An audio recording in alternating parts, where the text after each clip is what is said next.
With you, I can be sad. 제가 이 자리에 설 만한 자격이 없는데 하여튼 저에게 무거운 질문을 주셔가지고 정말 부담스러운 몇 주간을 보냈습니다. 거기에 쓴 글은 제가 기도하고 응답받은 내용이 아니라 우리 이 목사님께서 저에게 질문을 융단으로 보내셔서 그 질문에 대한 답을 제가 쓴 거죠. 시험 문제를 내시고 거기에 답안지를 써서 제출한 겁니다. 그래서 항목 자체가 저한테 주셨던 질문들 그대로 그렇게 써봤습니다. 먼저 저와 이 교회교 실천연대와의 인연에 대해서 얘기를 부탁을 해서 제가 지난 시간들을 한번 생각을 해보게 되었습니다. 저에게 그 자체가 되게 의미 있는 시간이었는데요. 보니까 저는 사실은 무슨 개혁이니 이런 거를 생각할 만한 주제가 못 되는 사람인데 어쩌면 제가 강의실 혹은 내 연구실 바깥으로 걸음을 하게 만들었던 가장 중요한 끈은 혹은 전인의 손길은 교회개혁 실천연대였던 것 같다라는 것을 이번에 발견하게 됐습니다. 저는 2004년에 공부를 마치고 돌아와서 2006년부터 대전에 있는 작은 신학교에서 교회사를 가리키면서 목회를 하게 됐는데, 그때 제가 우연히 서강대학교에서 학회를 하면서 논문을 하나 발표해 달라고 해서 논문을 하나 썼습니다. 그때 그게 이제 한국 개신교 근본주의, 그때 서강대학에서 근본주의라고 하는 이 주제로 각 종교들의 한국의 불교의 근본주의, 카톨릭의 근본주의 이런 시리즈로 할 때 저에게 개신교 근본주의를 발표해 달라고 그래 작은 논문을 하나 썼습니다. 그런데 그거를 이제 제가 조금 이제 대전에 있을 때 대장간 출판사가 바로 제 옆에 있었고 친하게 돼서 그거를 소책자로 쓰자고 그래가지고 조금 이렇게 익스텐션을 시켜서 책을 한 권 냈는데, 그게 이제 한국 개신교 근본주의라는 이름으로 1910년에 나왔습니다. 그래서 그냥 아무 생각 없이 간단하게 그냥 버리기 아까운 글이라 그냥 썼는데, 얼마 지나지 않아서 그 다음에 교회개혁 실천연대가 저에게 교회개혁 열린 강좌라는 자리를 마련해주고 한국교회 무엇이 문제인가 하는 주제로 저를 강사로 불렀습니다. 그때 이제 남우성 목사님 계실 때였는데, 그래서 그때 제가 썼던 이 책을 중심으로 해서 강연을 했죠. 근데 이제 저는 그냥 별로 정말 아무 생각 없이 와서 제가 썼던 글을 중심으로 발표를 했는데, 그 자리에 그때가 마침 한기총 해체 운동이 아주 심각하던 때였고, 그 자리에 천지일보 기자들이 있었는데 제 강연의 내용을 배동만 교수가 공개적으로 신천지를 옹호했다라고 글이 나가면서 제가 학교에 불려가가지고 엄청나게 어려움을 겪었던 적이 있습니다. 그때부터 제가 신천지와 악연이 되게 되고 개혁연대 안으로 끌려들어온 상황이 되지 않았는가 싶기도 하고요. 그리고 나서 좀 지나고 나서 2016년에 교회개혁 신천연대가 이제 세습반대연대 세반년의 활동을 같이 하면서 그 활동을 마무리할 때 그동안의 활동을 정리해서 책을 한번 내면 좋겠다라고 하셨는데, 다른 분이 작업을 하다 그게 이제 교착 상태에 빠졌고, 박인성 목사님과 몇 명의 대표들이 저를 찾아와서 이거를 책으로 정리해 주시면 좋겠다. 그래서 제가 다른 거는 못하겠고 그동안 했던 자료를 정리하는 일은 제가 할 수 있겠다. 그래서 그때 그 기간 동안 교회 세습 반대 운동을 했을 때 발표되었던 수많은 논문들이나 발간되었던 자료들을 제가 정리해서 교회 세습하지 맙시다라는 책을 한 권 내게 됐습니다. 제가 쓴 건 아니고요. 기존에 있던 자료들을 제가 이제 편집해서 책을 출판하게 됐는데, 감사하게도 그것이 그 이후에 한국의 교회 세습과 관련된 첫 번째 참고해야 될 자료로 여기저기서 인용되는 걸 보고 매우 기쁘게 생각을 했습니다.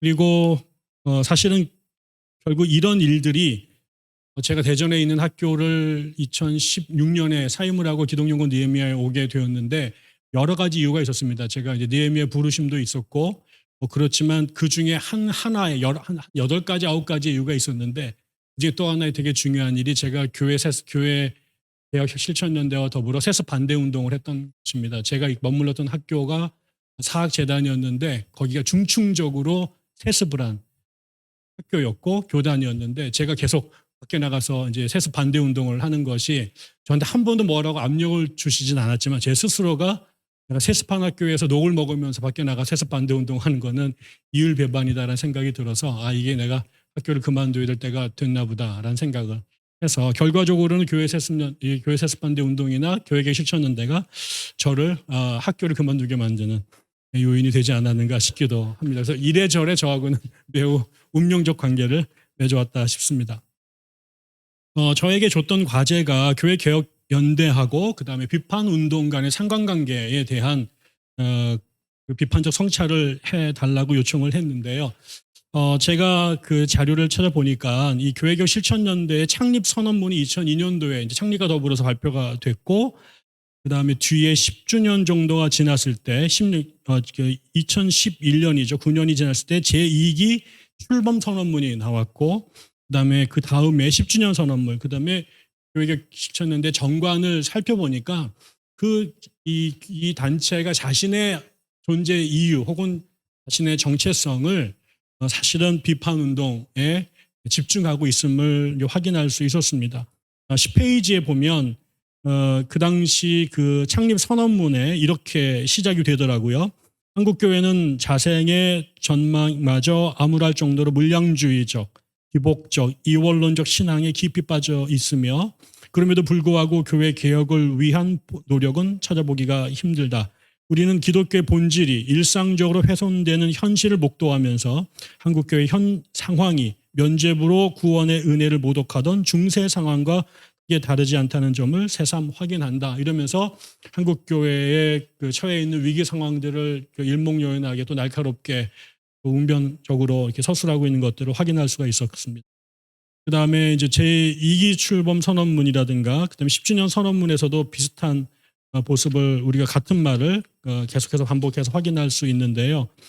12페이지로 넘어가면 그 제 창립 10주년 때 나왔던 선언문의 앞에 부분에서도 선언문의 출발이 한국교회 개혁이 시급히 필요하다라고 하는 전제를 다시 한번 언급을 하고 이어서 한국교회가 범하고 있는 여러 가지의 오류나 실패들을 열거하고 있었습니다. 그래서 신학적 오류로서의 번영신학, 목회적 일탈로서의 교회 성장주의와 개교의 이기주의, 교회 내 권위주의, 금권 타락선거, 헌금 강요, 직분매직, 비민주적 교회 운영, 불건전한 재정 운영 등을 극복해야 될 과제로 언급을 하고 그것이 결국은 이 개혁연대가 싸워야 될 혹은 씨름해야 될 과제라고 천명을 하고 있었고요.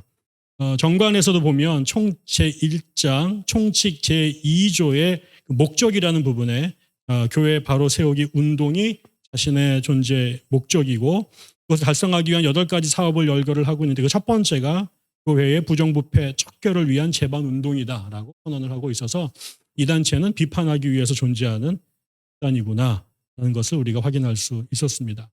그리고 나서 그 지난 20년 동안 무슨 일을 하셨는가가 그 교회 이 개혁연대 그 홈페이지에 아주 간략하게 정리가 되어서 이제 게시가 되어 있는데요. 거기에 나와 있었던 목록들을 살펴만 봐도 이 운동이 어디에 집중돼 있었는지를 알 수가 있습니다. 제가 거기에서 이제 비판 운동과 관련된 부분들만 이렇게 제가 추려가지고 여기에다가 옮겨놨는데 아까 김 목사님께서도 간단하게 언급하신 것처럼 여기 보면 이제 언급되는 교회들 이름이 주로 계속 반복이 됩니다. 소망교회, 여의도 순복음교회, 그다음에 또 명성교회 이런 교회들이 하나가 문제가 아니라요. 하나가 문제가 되면 온갖 문제들이 연속해서 터집니다. 그래서 시기별로 교회가 언급이 되는데 범한 문제가 다릅니다.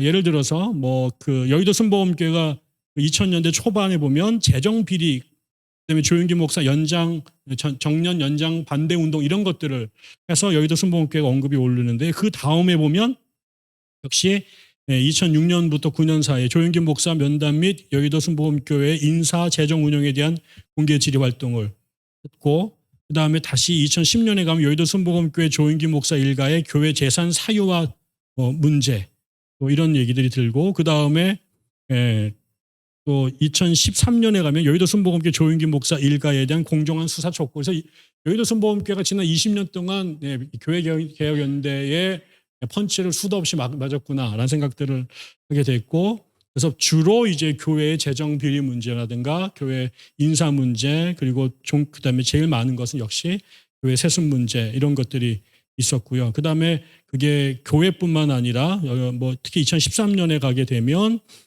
교회 내 성폭력의 문제라든가 총신대 여성 강사의 임용 문제라든가 또 전병욱 목사의 성범죄 문제라든가 또 한국교회 표절의 문제 이러면서 갈수록 교회가 이제 그 교회의 일종의 일탈이나 비리 현상으로 나타나는 장르들이 점점 많아지는 것들을 보게 되고 그러면서 교회 연대가 다루어야 될 그 주제들과 과제들도 상당히 많이 늘어났다라는 것들을 볼 수가 있을 것 같습니다. 2017년부터 지금까지는 단연 그 명성교회 문제가 가장 큰 문제로 부각이 됐던 것을 보게 됩니다. 이런 것들을 보면서 제가 이 비판 운동이 안에 보여졌던 겉으로 드러났던 제가 심층적인 것은 볼 수 없습니다만 겉으로 드러난 것들만 살펴본다면 몇 가지의 비판 운동의 특징이 있었는데 첫째는 비판 운동은 교회 차원의 일탈 현상과 목회자의 비리를 지적하고 개선을 요구하는 데 역량이 집중되었었다라는 거죠. 개교회들 아까 이름이 언급됐던. 두 번째로는 개교회 문제 외에도 그 기하성이라든가 혹은 CCC, CTS 같은 기독교 단체, 한기총, 찬송가 공유회 같은 연합단체의 문제들도 개혁연대의 타협의 대상이 되었었다라는 겁니다. 그다음에 세 번째, 그럼에도 불구하고 개혁연대가 가장 오랫동안 역량을 집중해왔던 비판운동의 대상은 단연 교회 세습 문제였던 것으로 드러났고요. 네 번째, 개교회나 단체의 범주를 벗어나서 보다 광범위한 쟁점들도 비판운동의 대상으로 드러난 것으로 보여집니다. 아까 말씀드린 것처럼 총신대 사태에 드러난 여성 안수 문제라든가 전병훈 목사 사태로 드러난 교회 내 성폭력 문제, 정광훈 사태로 촉발된 교회 정치 참여 문제, 교회 세습으로 드러난 성직 매매나 교회 목사들의 설교 표절 문제 같은 이런 것들도 비판운동의 주요한 아젠다였습니다. 그다음에 끝으로 비판운동은 주로 성명서를 발표하거나 기자회견, 시위, 좌담회, 포럼, 도서출판, 문화제, 캠페인 등 다양한 방식으로 안건에 따라서 유기적으로 또 창조적으로 전개되었던 것으로 보여집니다. 이런 개혁연대의 비판운동에 대한 반응도 매우 다양하게 드러났던 것 같습니다. 한편으로는 지지하는 분들도 계시고 한편으로는 아주 강하게 저항하거나 반대하고 반발하는 분들도 계셨는데 저는 이제 이거를 비판과 공격과 지지 세 가지 카테고리로 물었습니다. 여기 이제 좀 이따가 우리 병 기자님께서 말씀해 주시겠지만은 제가 이 자료를 찾다가 보니까 제일 먼저 이 교회개혁 실천연대가 출발된 지 얼마 되지 않은 시점이었던 2003년에 뉴스 엔조이의 교회개혁 실천연대 운동 방식에 대한 비판이라는 글이 변상욱 기자님 썼습니다. 근데 이거는 적대감에 의해서 쓴 글이 아니라 내부자들이 의뢰해서 개혁연대를 향한 충원을 부탁을 드렸던 것이고 그래서 그야말로 교회개혁연대가 잘 가기를 기대하는 마음으로 드렸던 글이었습니다. 그래서 여러 가지를 역사적으로 가치가 있는 글이라고 생각이 들었는데요. 여기 이 글에서 그 변 기자님이 이런 얘기를 하시더라고요. 먼저 이 글을 시작을 하면서 대형 교회 세습과 파행적인 예산 전용, 담임 목사의 절대 가부장적 권력과 기타 의혹 및 추문에 대해 교회개혁 운동단체나 개혁을 추구하는 교계 언론이 직접적으로 비판하고 따져 묻고 1인 시위 등 행동에 나서는 것이 잘하는 거냐 잘못된 거냐라는 것을 내가 따져보겠다. 이렇게 보셨어요. 그리고 나서 이 운동에 대한 세 가지의 문제가 있다라고 이제 하면서 세 가지에 대한 문제 제기를 하시겠다 하셨어요. 첫째가 개혁운동이 추진하는 비판운동의 궁극적인 목적이 도대체 뭐냐라는 것입니다. 문제 있는 교회들을 비판해서 사회적 지탄을 받게 하는 그것의 궁극적인 목적이 어디 있는가에 대해 성천해봐라 도전을 하셨고 두 번째로는 교회개혁 실천연대가 추구하는 정의라고 하는 것이 도대체 구체적으로 무엇을 뜻하는 것이냐 그런 얘기를 했습니다. 여기서 예를 들면 목사들이 목사 아버지의 도움을 안 받게 만드는 거 혹은 안 받는 게 정의란 말인가 이런 질문들을 비롯해 여러 가지 질문들을 쭉 나열을 하시면서 개혁연대가 정의 말하는데 그 정의의 실체가 무엇인지 성찰해봐라. 그다음에 또 세 번째 이 운동의 현실성에 대해서도 이 운동이 추구하는 것들이 현실적으로 실현 가능한 거냐 현실성을 묻고 싶습니다. 폭로와 규탄 시위를 버리면 그 목사가 잘못했다고 빌며 나설 거라고 생각하시나요? 변화의 새 사람 만드실 것인가요? 아니면 힘의 제압당이 어쩔 수 없이 잘못을 비는 치욕스러운 패자를 만드실 건가요? 둘 중 하나라도 가능한 일입니까? 질문을 또 던졌고요. 그러면서 그것에 대한 대안과 충고들을 제시를 했는데 가급적이면 기본적으로 이 운동은 보다 체계적이고 조직적이고 장기간에 걸친 인내와 노력이 필요하다고 전제했고 그런 전제하에서 구체적으로 예를 들면 그 교회 세습교회 백서가 나오고 대형교회 개혁을 위한 조사 보고서라든가 진지한 토론이 이어진 뒤에 교회개혁 강좌나 아카데미도 만들어 보면 어떨까요? 신학교 커리큘럼의 학과목으로 등장할 수도 있지 않을까요? 라는 등등의 나름의 대안들을 제시를 하셨습니다. 이거는 이제 개혁연대가 제대로 가기를 원하는 따끔한 충고라고 볼 수 있었고요. 그다음에 아주 조직적인 차원에서 거대한 공격들도 무지무지 많아 있었습니다. 물론 시위 현장에 문제 현장에 시위를 나갔다가 이렇게 폭행을 당했던 경우들도 제가 기사에서 여러 번 읽은 적이 있는데 그런 것을 제외하고 가장 강력했던 조직적인 태클 중에 하나가 지난 2018년 예장 합동총회가 103회 총회를 하면서 신학부에서 올린 청원이 있었습니다. 즉 한국교회 일각에서 현재 활동하는 기독교 단체들의 설립 목적과 성격, 목회자와 성도들 간 신도들을 포함한 젊은이들에게 어떤 영향을 미치고 있는지 연구를 해보겠다라고 이제 청원을 올렸는데 그거를 이제 총회에서 이제 허락을 했고 그러면서 이제 6개 단체 제가 있는 기독연구원 느헤미야 교회개혁 실천연대 성서왕국 좋은교사운동 청원한 복음과 상황이 조사 대상이 됐죠. 그리고 1년 동안 조사를 했고 1년이 지나고 나서 이제 발표가 됐는데 이제 성서왕국 기독연구원 느헤미야 청어람 그다음에 교회개혁 실천연대 이 네 군데가 불량단체로 선정이 된 거죠. 뒤에 이제 좋은 교사 운동하고 복음과 상황은 매우 훌륭하다, 권장한다라는 평가가 나왔지만 이 네 단체에 대해서는 소속 교회와 당회의 지도를 받아야 교인들이 이 단체에 참여할 수 있도록 하는 그런 경고 조치를 내렸습니다. 이러면서 그때 이제 특별히 개혁연대를 조사했던 그런 임종구 목사가 이제 그 연구 조사했던 것을 발표를 했는데 기본적으로는 한국교회 병폐와 환부에 대해 구체적으로 접근하고 실천했으며 교단이나 연합단체가 하지 못하는 일을 했다고 평가할 수 있다. 목회직, 세습, 교회 목회자 전행과 일탈, 교단과 기독교 기관의 불투명 운영 등은 개혁 대상임에 틀림이 없기 때문이다라고 일단 기본적으로 개혁운동의 그 사역에 대해서 이제 지지를 표명했고 이어서 이제 여러 가지의 이제 문제점을 그 개혁교회, 개혁주의 교단의 입장에서 이제 비판을 했습니다. 기존 교회와의 공감대가 부족하다. 개혁주의 교회론에서 벗어나 있다. 기존 교회를 설득할 공감의 언어가 결핍됐다. 구성원 편향성이 활동의 편향성을 가져왔다. 교회 환부를 드러냈으나 치유에는 한계를 나타냈다. 개혁연대가 제시한 모범 정관이 개혁주의 교회론에 크게 이탈하고 있다. 이제 제가 이 세상에 제일 싫어하는 단어가 개혁주의라는 단어인데 여기에 3번이나 나왔습니다. 아무튼 이분들은 이제 개혁주의라고 하는 것이 자신의 교단의 정체성이기 때문에 한국교회를 대표한 시각이라기보다는 자신들의 교단의 입장에서 개혁연대 활동이나 내용들이 이제 이런 것들이 이제 눈에 거슬린다라고 얘기를 하셨습니다. 그리고 난 다음에 몇 년이 지났는데 이제 올해 합동총회가 다시 한번 이제 개혁연대에게 이제 화살을 날렸죠. 이제 서광주 노회와 경기 중부 노회가 교회계 실천연대의 반기독교적 사역을 조사해 달라라는 헌의안을 제출을 했고 1년 동안 또 조사하겠다고 나선 겁니다. 근데 이거 알고 보니까 인천 새소망교회의 목사가 이제 성폭행 사건을 일으켰는데 이 문제를 이제 그 피해자들 돕고 문제 제기를 하는 그 일련의 이제 사람들과 단체들이 있는 이 사람들 전체를 이제 반기독교적 단체로 규정을 해가지고 올린 것입니다. 그래서 사고 친 사람들은 건들지도 않고 그 문제를 일으킨 것에 대해서 비판을 했던 그 단체들은 전체적으로 문제가 된 것으로 보여진 거죠. 그래서 지금 이거는 계속 진행 중인 문제로 있습니다.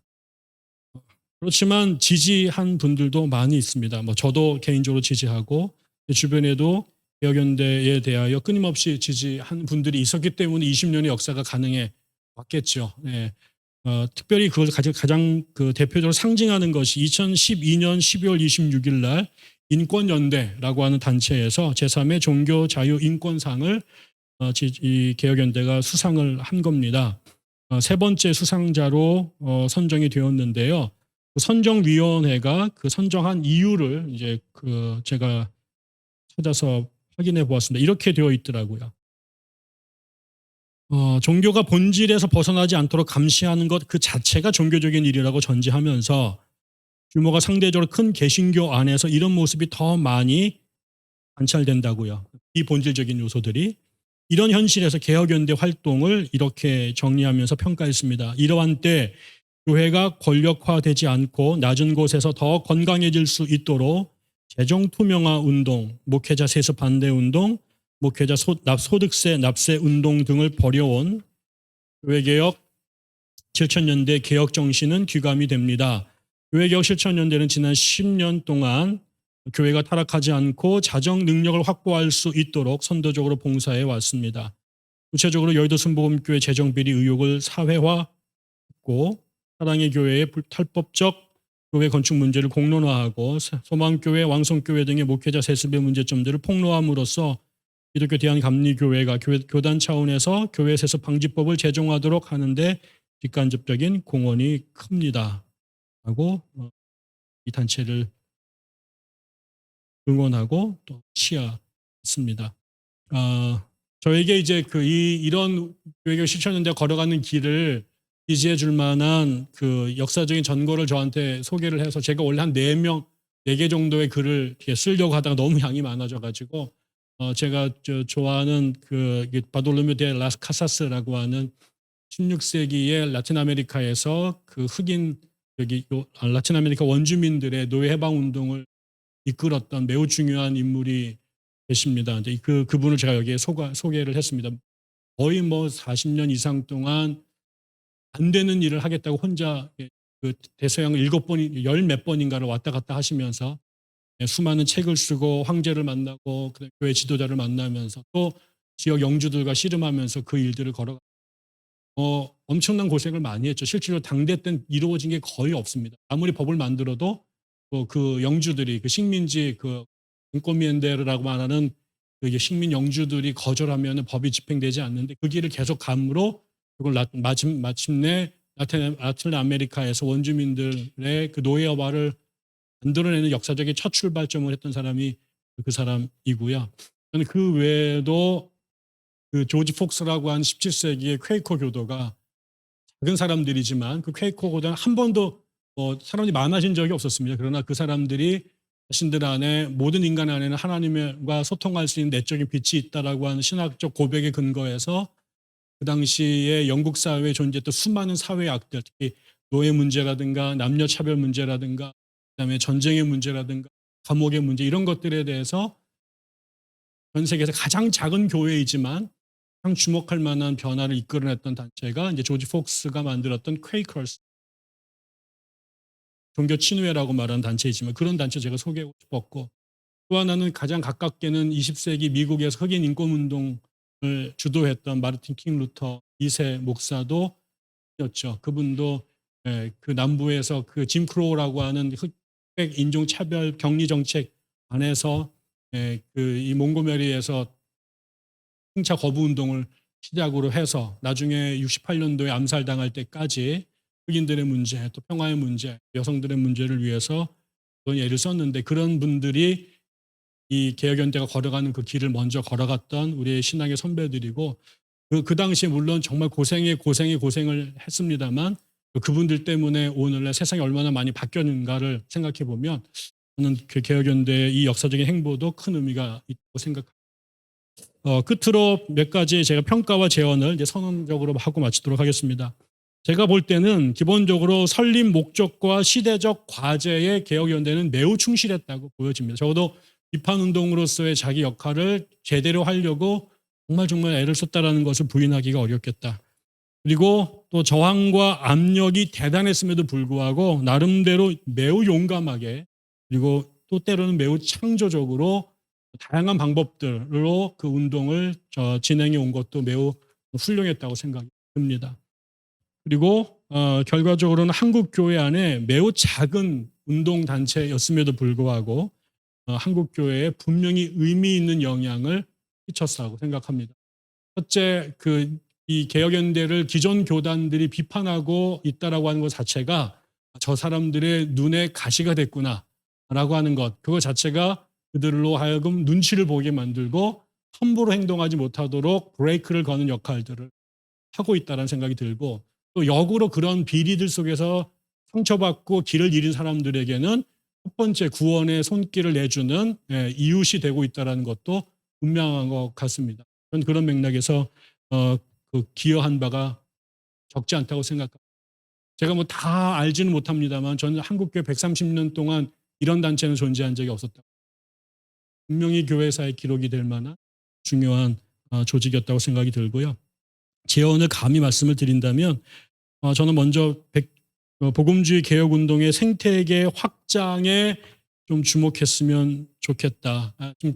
여러분 다 아시겠지만은 복음주의권 진보운동 전반이 매우 위축되어 있습니다. 제가 처음에 이 모임과 만났을 때 성서왕국이라든가 그런 운동이 매우 역동적이었고 수도 많았고 그랬는데 지금은 점점 이 안동에 있는 사원들 방문하는 것 같은 느낌이 들 정도 안타까움이 있습니다. 그럼에도 불구하고 여기저기에 같이 뜻을 함께하고 있는 작지만 의미 있는 동지들이 있는데 그 사람들을 하나로 다 엮어서 같이 다시 으쌰으쌰할 수 있는 그런 구심점의 역할이 개혁연대가 되어줘야 되지 않을까라는 생각이 들어요. 이유가 있었습니다. 복음주의 개혁 운동 진영에서 개혁연대만큼 오랜 역사와 경험이 있는 단체도 일단 없습니다. 두 번째, 개혁연대만큼 보수와 진보의 경계를 넘어 다양한 이슈와 활동에 관여해온 노하우를 갖고 있는 기관도 없습니다. 세 번째, 개혁연대만큼 한국교회 전반에서 다양하고 풍성한 인맥을 유지하고 있는 단체도 드뭅니다. 그런 맥락에서 이런 장점들을 잘 활용해서 침체에 빠져있는 복음집권 운동들을 하나로 다시 엮어내는 그런 일에 역할을 해줬으면 좋겠다고 싶고요. 그 다음에 두 번째가 즐겁고 창조적인 개혁 비판 운동을 개발하자라고 하는 것입니다. 이 비판 운동 자체가 매우 큰 문제이다 보니까 이 운동 자체가 되게 무겁잖아요.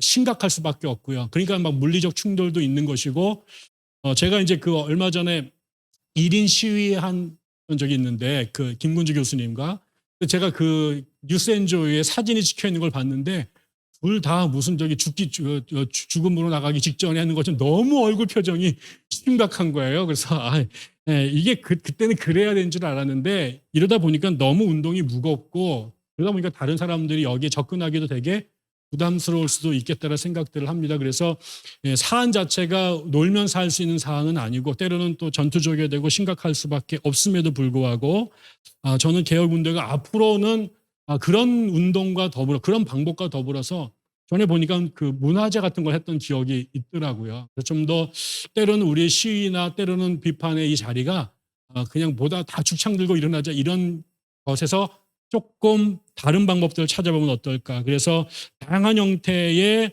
좀 즐겁고 함께 춤추고 웃고 이러면서 싸움할 수 있는 방법들은 뭐 없을까.